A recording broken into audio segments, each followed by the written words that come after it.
Hey, it's Filter Free Friday, y'all. Listen, I am so glad you're here. Um, I was in a meeting earlier this week, and my colleague said, I think the problem is we think we have to build trust. Um, I think trust is just there when people meet, and then something happens to break trust.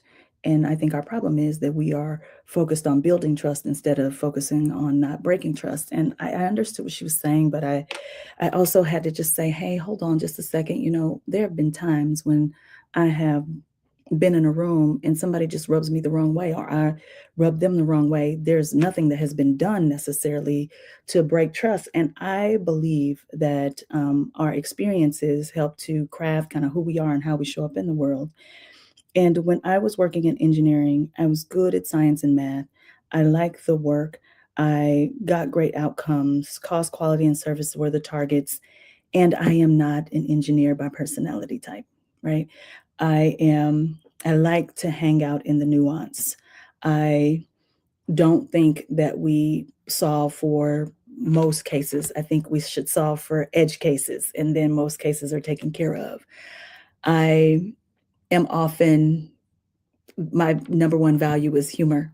What the overlap is in terms of values are things like competence, right? I care about people being competent. That's a big overlap between me and other engineers. I care about being smart. That is important to me. Not my number one values, but I like a really smart person. But I also value justice. And I found myself oftentimes in spaces with other engineers where justice wasn't necessarily the number one thing people were concerned about. It was really just, how can we get the most parts out with the least impact to the most number of people? It's the reason why we can build data centers that generate heat. And instead of trying to figure out how to turn that heat into energy, we are using water to cool them down. A person who is concerned about justice is going to figure out how you don't have to use water, um, if you live in any place that has droughts in the summer, water is not a commodity that we can run out of water. So anyway, I to this day, even though I've worked in the field of engineer for probably a decade, I've been out of any kind of manufacturing facility or any kind of research lab for far longer, at least 15 years. And when people find out I'm an engineer, they are excited, right? They are like, "Oh my gosh." And what I believe God does for us sometimes is says that something can be good, but that does not mean that because something is good, that that means it is good for you or that it is aligned to your values or what you need to do. And I think I struggle with this as it relates to relationships sometimes. A person can be amazing. They can be good. There can be nothing wrong with them that's not uniquely wrong with all of us. And yet, it's not the thing I should be doing. Like, I don't believe anybody would say that there's something wrong with the job of engineering. It is the reason why our planes leave on time. It's the reason why our planes can leave. It's the reason why you can get chicken at the grocery store and you ain't got to grow your own chickens. It's the reason why I can have this shirt and not just like five anymore because people have to make them. Nobody's going to say that being an engineer is bad, but being an engineer is bad for me. You know why? Because I got a mouthpiece. That is my gift and my skill. You know why? Because I'm hilarious and I like to lead with that. You know why? Because I care about justice and I'm going to speak up when something is not right almost always.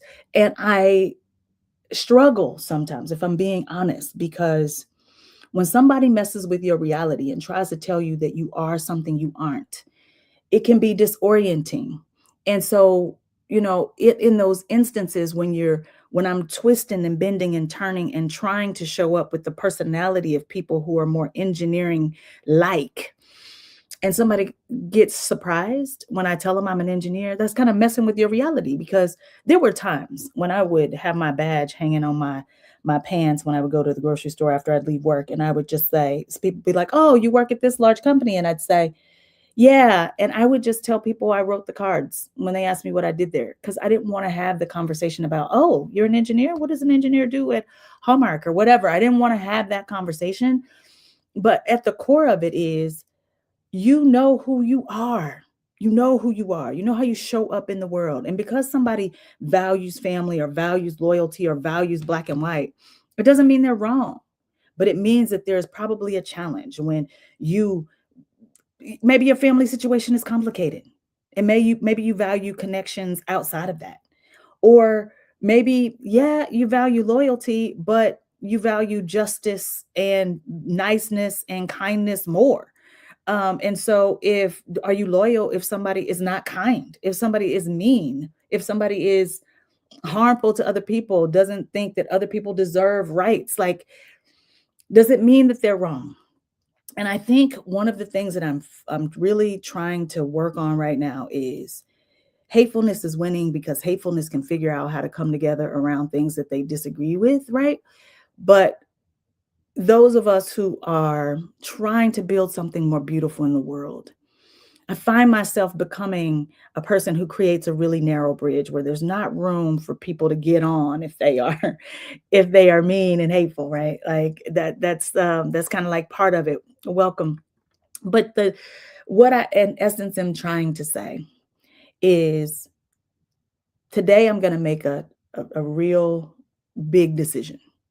And the reason I'm going to be able to make that decision is because I've thought very clearly about my values and what I want to do.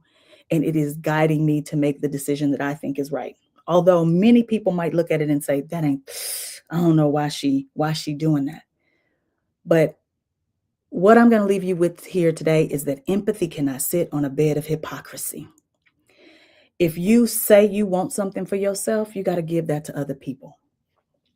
I don't have, I love God's people. There's not a whole bunch of people I don't like, but there are two people that I just cannot stand. I'm working on it, but there got two people I just cannot stand. And both of these people, when it gets to the heart of it, why I can't stand them is because I wanted to be friends. I wanted to be lovers or one of the two for both of them. and they lied. And you know what the Lord showed me this week? The Lord showed me this week that I lie too. And that when I lie, I hurt people. And when I hurt people, they respond that they don't like me either. And I'm telling you that because sometimes we can be really firm in our beliefs about something. We can protest so deeply about something, and we are that something. And so, sugar, two things: stand firmly in your values and who you are. And if something don't work with that, it don't work with that, period. But also, as you were standing super firm in your values and you up on your soapbox, just know that sometimes the thing you poking at is the thing you are, is the thing you are. And that lesson came to me pretty clearly this week, and I wanted to share it with y'all. And I just say, pray, because I'm making a decision that I don't know if it's, I'm not gonna say I don't know it's the right one. I know that there are probably going to be consequences, but it's fitting in solidly with my values. I think you should do the same. I learned this from being an engineer when I walked away from a job I loved because it just wasn't in alignment with who I am. And God wanted me to get off that bus stop because this right now is what I should be doing. And I think you should be asking yourself that same question too, because I believe that more people will be better because of it. It's Filter Free Friday, y'all. We got work to do.